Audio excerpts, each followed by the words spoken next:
Welcome back to another Medtech Snapshot, the one question, one answer digest medical device podcast. And with me today is a great friend of mine. This has been long overdue.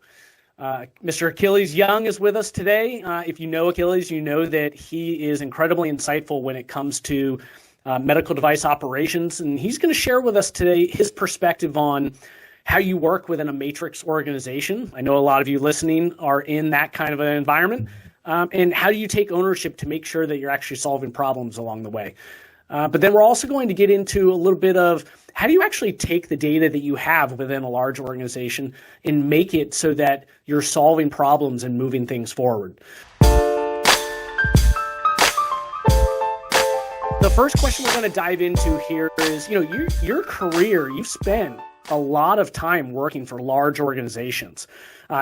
Some might refer to those as matrix organizations in terms of the way that they're structured. So what I would love to hear from you is, what advice do you have for professionals in our industry who work for highly matrix organizations on how they can be successful navigating those structures while still resolving problems that really require some clear ownership?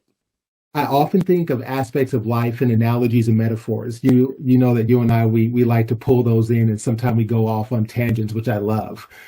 For an example, I love Forrest Gump's famous line, life is like a box of chocolates. You never know what you're going to get, and then you can take that and run with it. So a lot of my illustrations relate to sports and examples from nature. So in this case, you really asked about resolving, acute problems where there's money on the line, where there are huge decisions that have to be made that are going to impact the well-being of the company. So I've been playing a lot of pickleball, including in tournaments. So when a medal is on the line and the game is close, there are some lessons that we can apply here. So imagine my partner and I, because I play doubles, are the organization. We need to master cross-functional collaboration, build strong relationships, and influence without formal authority. Because in a matrix organization, we don't have the ability to absolutely say, do this. Success for me has required balancing competing priorities from multiple managers, clear communication to clarify roles, and a proactive, flexible, and patient approach to managing the complex stakeholder networks. So in pickleball, while I'm doing these mental gymnastics, investing the time to use those techniques, you then solve the acute problem of getting to 11 before the next team does. If we take these same techniques in a matrix organization, then we build trust. And that team aspect, people know their roles, and now we're ready for the next acute problem. The takeaway I have with your comments here, Achilles, is a combination of communication, but then also trust.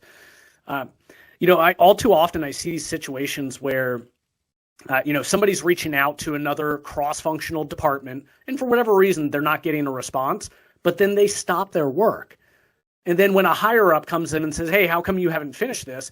The comment is, well, I reached out twice and I didn't get a response. So there's no ownership, right? So how do you deal with that? Because, this kind of stuff happens all the time in large organizations. I had it happen this morning, and I had it happen yesterday and the day before that. It takes constant coaching, Travis. I think at a certain point, we realize that leadership is key. I know you have a family. If you've ever had the opportunity to coach some of the younger kids, the idea is to say, talk. Yeah. That talking is what we always have to emphasize. The 2 times that a person reached out, it probably was 2 times via email. Or if they were really, really trying, 1 time was email, 1 time was by Teams. Really? So let's coach to say that there is no substitute for reaching out directly, understanding what is impacting the person from providing the information or from taking their step. And now that we've made that human connection directly, we can now resolve, what we have to do. Because if we're waiting for a higher up to come in, it's way too late. Mm-hmm. Now all sorts of dynamics have come into play. And now trust is really frayed thin. So not only do we have to get the job done, now we have to rebuild trust, because why are we escalating, or why did we both get put on blast in front of this person? That could have been avoided with some proactive, honest, face-to-face, voice-to-voice communication.